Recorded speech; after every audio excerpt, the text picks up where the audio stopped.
Kanina po ay pinag-uusapan natin ang mga coordinates, Yusek Bisnar, and you started citing 416 cases. Ito yung parang potential flood control ghost projects, di ba?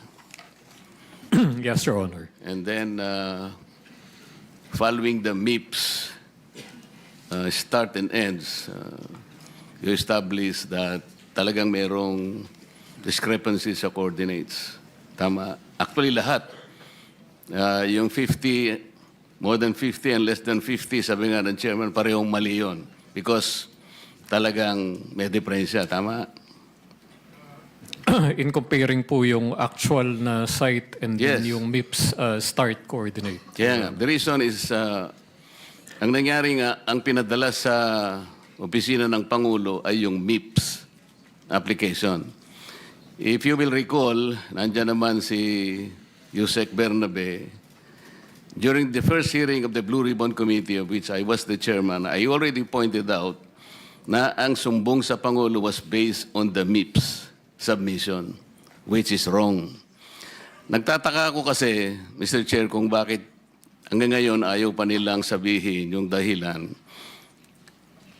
Nung pinag-submit kayo ng Pangulo, whatever reference data you might have, pwede naman yung ibigay yung PCMA. The PCMA is more accurate than the MIPS. Yusek Bernardo, will I be correct in assuming that?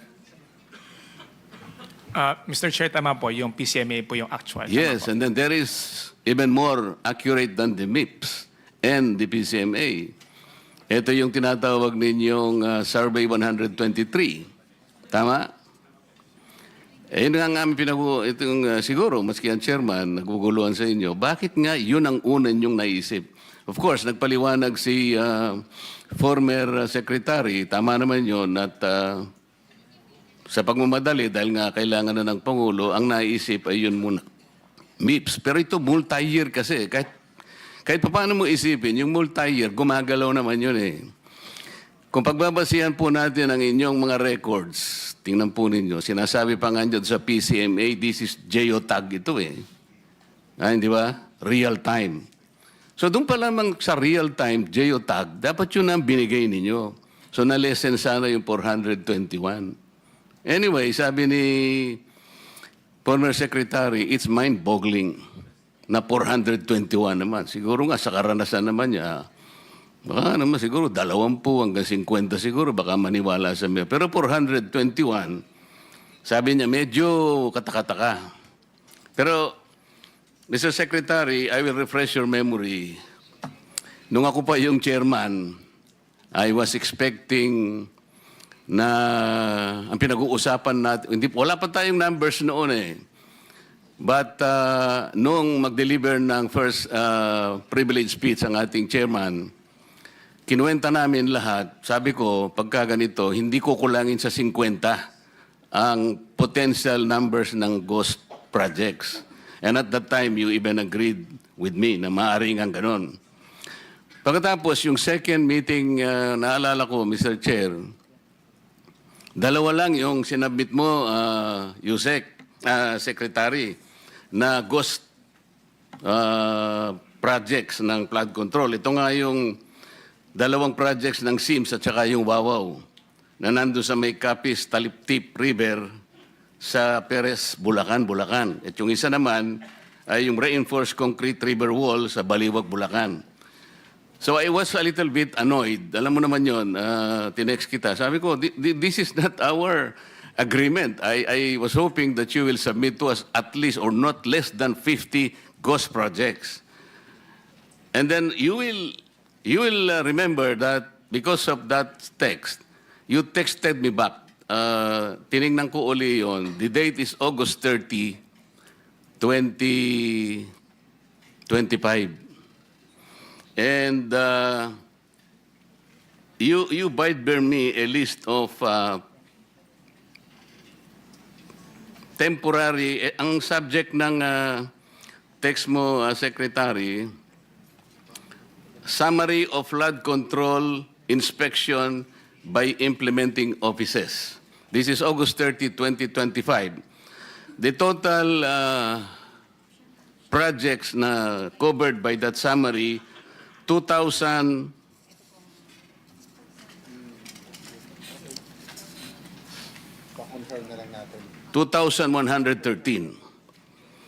At dito sa report mo, Secretary, merong without structure, meaning ghost, 15. So if out of 2,113 investigated projects, meron kayong nakitang 15 without structure, meaning ghost, 30,000 mahigit lahat ang projects ng flood control, then we can compute by ratio and proportion 2,113 over 15 multiplied by 30,000 by X. Ano mo na ito? So lilitaw dito, Secretary, the potential ghost projects out of the universe of 30,000 projects, pwedeng maging 213 ang costs. Hindi 421. Yung 200, dito sa kwenta natin, it's possible. Is my logic valid? Yusek Bisnar? Yes, Your Honor. Akala ko kukontra ka eh. Yun nga eh. Bakit hanggang ngayon ay sinusundan nyo yung MIPS? Hindi kayo kagad kumurba kagad eh. Nakita nyo, merong PCMA, merong Survey 123, but pinilit pa ninyong gaygayin lahat using the MIPS. Alam na ninyo, from the beginning, I told you it was wrong already. Bakit ngayon, pinipilit nyo pa, ngayon pa lang kayo kukurba? Sabi nga ni Senator Ontiveros, hindi ulitin nyo naman lahat ito. Ang public na naman, magtatagal na naman tayo. Bakit hindi nyo kagad ikinurba yung pagsusuri ninyo? Ako na. Your Honor, nung nagpakuha po tayo ng coordinates for the inspection ng AFP-PNP, dated September 9, 2025, pinakuha na po natin yung coordinates from both MIPS and PCMA. And ito yung ibinigay natin sa AFP-PNP. Ang ano lang po doon is hindi lahat po ng projects ay merong both MIPS and PCMA infratrack coordinates. Pero as much as possible po, kung ano po yung available ay ibinigay po natin. Di po ganoon, Yusek. Kasi nga, sabi ko nga kay Yusek Bernabe kanina, yung MIPS kasi, very preliminary yun. Pag NEP lang, para lang magkaroon kayo ng NEP, tsaka address pa lang yun eh. Lilitaw, gagalaw na yan pag PCMA na yan. Hanggang sa mapino na ninyo, lilitaw na sa Survey 100, lilitaw na medyo okay na yung coordinates nyo. Kaya lang, MIPS palagi ang ginagamit mo, kaya tingnan mo, yung coordinates mo ang baba lang, 2 kilometers.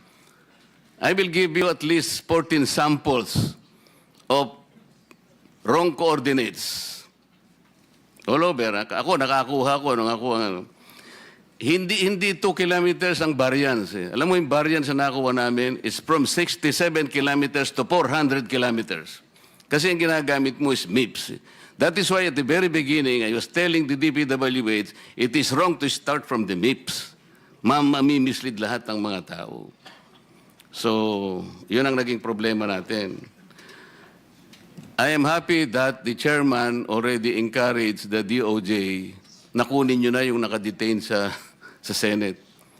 Marami pa raw kaming nakadetain dito para lumugluwag yung aming detention area. Yung ba yung tawag natin, boss? Senate Airbnb ata ang tawag natin dun eh. O para lumuwag-luwag naman yun, sabi ng DOJ, opo, kukunin namin. Talaga, kukunin nyo? Yes, Mr. Chair. Thank you. Sabi pa nga ng chairman natin, narinig ko kanina, Mr. Diskaya, kayo lahat na makipag-usap na kayo, baka sakaling mag-qualify kayo sa Witness Protection Program. Tama naman yun. Ang problema, Prosecutor Padulyon, ini-insist mo kasi yung restitution kaya tayo nagkakaroon ng problema. Will you still insist on that? Sir, we never mentioned that restitution is a condition. Paulit-ulit po namin sinasabi yon, Mr. Chair, na hindi po siya kondisyon para ang isang tao ay matanggap o makonsidera bilang isang witness under the Witness Protection Tapos na Program. tayo dyan. Tapos na tayo dyan. Ang Kaya nga naging po, sinasagot ko problema- po kayo na hindi ko po namin sinasabi. Wala po kami sinasabi na restitution is a condition. So I'm not insisting on it, sir. Hindi mo sinasabi ngayon, but when you were talking about a memorandum, yun ang sinasabi mo, there, pwede naming ilagay yung restitution because it is a matter of good public policy. Ano namang klaseng, kaya nga nahihirapan sila eh. Yung Diskaya, to my mind, were the first to apply under the Witness Protection Program. Ang problema, ang sabi ng then Secretary of Justice, now Ombudsman, ay hindi naman basta-basta ganun. Kinakailangan isaulin ninyo yung ininakaw ni. Ang problema po doon, kung wala namang wala namang court pa pong nagsasabi kung talagang sila ay nagnakaw o nakapagnakaw, sino pong magkukwenta nun? Tapos ano yung in-explain ninyo under a certain paragraph of the law, merong memorandum na kung saan magkukomply sila doon, doon yung pinipilit yung restitution. And I think some of the potential witnesses that can be processed under that program, nagsipagbigay na ng kung ano-ano eh. Is that the truth? Only those who have been admitted into the program actually returned or made the restitution, sir.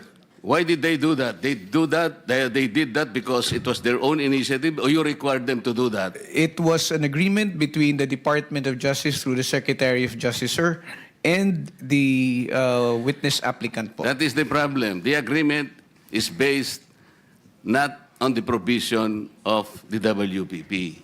Sabi kung sinasabi ng WPP, it cannot be a condition.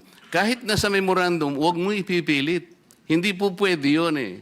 Kaya sinabi ko sa iyo earlier, and I think I should tell it again to you, sabi nating mga abogado, the spring cannot rise higher than its source. The law itself is the source. Ang spring, yung memorandum mo. Pinipilit mong ilagay sa memorandum yung restitution eh.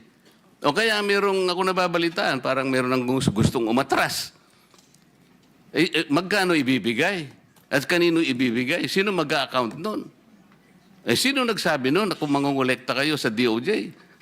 Di ba abuse of discretion yun, Mr. Padulyon? No, it is not, sir. What is it? It is not abuse of discretion. What The is it? parties, if I may be allowed to answer, Yes, sir. what is it? Yes, sir.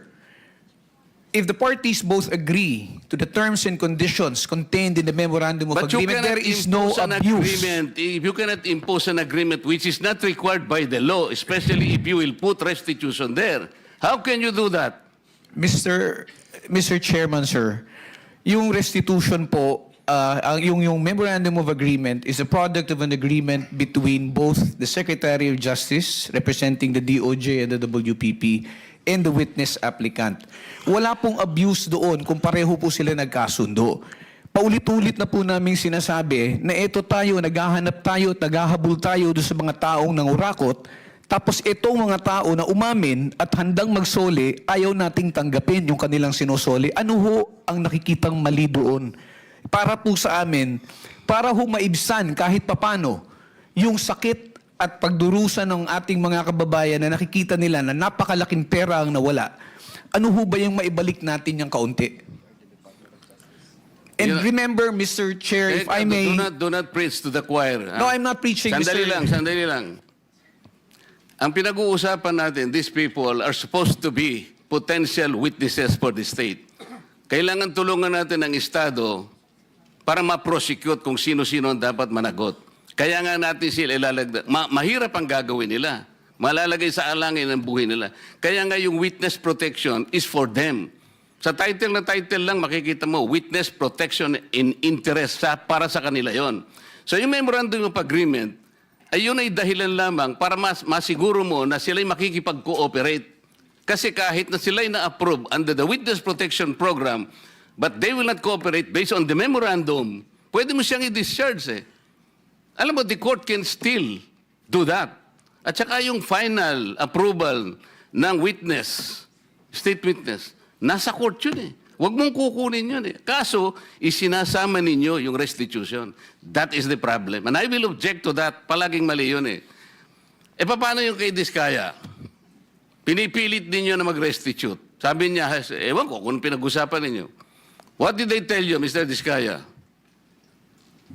Your Honor, kung magkano po ang i-restitute po muna namin. Oh, ano sabi nila? Magkano daw? Ako po, hindi ko po masabi kung magkano po. Kasi para sa akin po, parang kami po ang nanakawan. Parang ibig sabihin, parang modern day na pagnanakaw. Ibig sabihin, yung nakaw ba? Siya pa ang magbibigay ng pera dun sa ninakawan niya? Parang ganun po. Sabi niya kanina, it's a disagreement between the applicant and the DOJ. Did you agree that you restitute any money to the DOJ? Wala po pang maibibigay po. At saka... Yun na nga. Because wala kang maibigay, hindi kanya ipoprocess under the Witness Protection Program. Is that not correct? Hindi ko po alam, Your Honor, kung... Mr. Chair, paano to? Ito si Mr. Diskaya, he was the first, tsaka yung asawa niya who applied under the WPP. The problem is, ang sabi ng dating DOJ Secretary, hindi, kinakailangan isoli muna yung mga pinagnanakaw. Hindi po pwedeng ganun-ganun lang. Paano ngayon siya mapuprocess if that was dangled? Paano siya mapuprocess to begin with? May I be allowed to respond now, Mr. Chair? PG, Padilla. Thank you, sir. Sir, Mr. Chair, una, sabihin ko lamang po na kasinungalingan po yung sinasabi ni Mr. Diskaya na agad-agad silang sinabihan na magsoli ka. Ang pinag-uusapan po dito, bago man lang makapagsabi ng ganon, kailangan munang makita kung ano ang gusto at kayang sabihin at patunayan ni Mr. Diskaya at ni Mrs. Diskaya doon sa kanilang salaysay. Prosec Pero General. hindi po sila nakikipag-ugnayan sa department, kaya hindi po sila mabigyan ng kaukulang proteksyon at hindi po ma-process yung kanilang application. So yung sinasabi po ni Mr. Diskaya, from the hearing of November 14 in the Senate Blue Ribbon Committee, there was never a chance or an opportunity that Mr. Diskaya and or counsel even approach the department despite the proddings of the chairman. Mr. Ano ba yung title mo? Mr. Prosecutor, Mr. PG na lang. Mr. PG, nung ako yung chairman pa dito, sila yung unang nag-apply. So, dahil kailangan nila ng protection, it was incumbent upon the chairman na sumulat sa Senate President to endorse yung kanilang application. That was the provision of law kasi. But even before they can do that, actually kasi nung sinasabi ko yon, nung hearing, di ko naman alam mapapalitan na pala kami. Alam mo na yon, di ba? Yung araw din na yon, nag-press con na si Secretary of Justice. Narinig ko eh. Sabi niya, hindi po pwedeng ganon. I cannot apply. Hindi pwedeng basta-basta ganon na lang. And then the new Senate President based his judgment of not entertaining that application on the articulation of the Department of Justice. So, ang tinatanong ko nga sa inyo, hindi siya sinungaling. Ang mismong kayo ang nagbigay na ng condition kasi. Kaya sinasabi ko, if you insisted on the condition of restitution, how can Diskaya or any other persons similar to his situation even begin to apply under the WPP? If I may respond, Mr. Chair. If I may refresh the memory of the good senator, during the last hearing of November 14, 2025, that matter that you raised about the statement made by the former Secretary of Justice was already put on the side when you asked that question. And we already informed the chairman that if they wish to file their application, if they wish to be processed, they go to the Department of Justice. Binanggit po yan, nasa transcripts po yan na sinasabi niya, sige, wala mo nang pag-uusapang restitution. But did they ever come to the department to coordinate with us? No, they did not. And let me just put it on record, sir, na hindi po ito question na kung sino ang nauna na nagsalita. Hindi po ito question kung sino yung naunang nagbanggit ng napakaraming pangalan kung hindi rin naman nila kayang suportahan ng ebidensya at wala rin namang silang mabibigay na magpuprove o magpapatunay doon sa kanilang mga sinasabi. Yan po ang kailangan naming suriin. I am sorry, Mr. Chair, he did not refresh my memory. Pinupulyot mo yung memory ko eh. Hindi siya nagpunta rito na sabihin niya na, okay, pumunta ka sa DOJ, wag na muna nating pag-usapan ng restitution. Walang ganon. Nagpunta nga siya rito dito si DOJ Secretary din eh. O sabi ko, Boying, okay na ba yun? Papupunta. O di wala nang ano ha? Wala nang restitution na. Basta papuntahin mo silang mag-asawa doon. Hindi ba nagpunta ka, Mr. Diskaya? Yung kinabukasan nung magkita kayo rito? Mr. Diskaya, you may respond, but unfortunately, your time is up. Your Honor, nung ano po, Your Honor, hindi po kami... yes po, Your Honor. Yeah, Sige. proceed. Kasi tapos na yung time ni Oh. Senator Marcoleta. Yes po, Your Honor. Opo. Hindi nga, ipaliwanag mo. Bali po, Your Honor, kasi po, di pa po nagsalita po yung misis ko na Hindi nga, ganito. Wala na akong time eh. Pinapunta ka niya ron. Kasi nandito nag-uusap kayo eh. O, kayong dalawa mag-asawa, punta kayo ron ng alas 9. Pumunta kayo. Sinabi ba niya wala nang restitution? Nung una po, wala pong sinabing may restitution, pero nung sumunod po, yung panghuli po naming usapan po is may restitution, magkano daw po ang i-restitute namin. Tapos kakasuhan din po daw kami at hindi didiinan. Pero gusto ko po, Your Honor, na hindi na po muna magsalita ng dire-diretso kasi po yung huli po yung misis ko na nagsalita siya na hindi daw po kami kasama sa WPP. Yung natatandaan ko po yung huling hearing po dito ay nakulong po yung misis ko sa Davao. Samantalang meron naman po nag-exist na project. Kaya natatakot po ako, Your Honor, na baka pag nagsalita na rin po ako, baka po sa susunod po ako naman po ang makulong. Kaya hindi na po ako magsasalita. Salamat po, Mr. Chair. Thank you. Mr. Chair, point of order before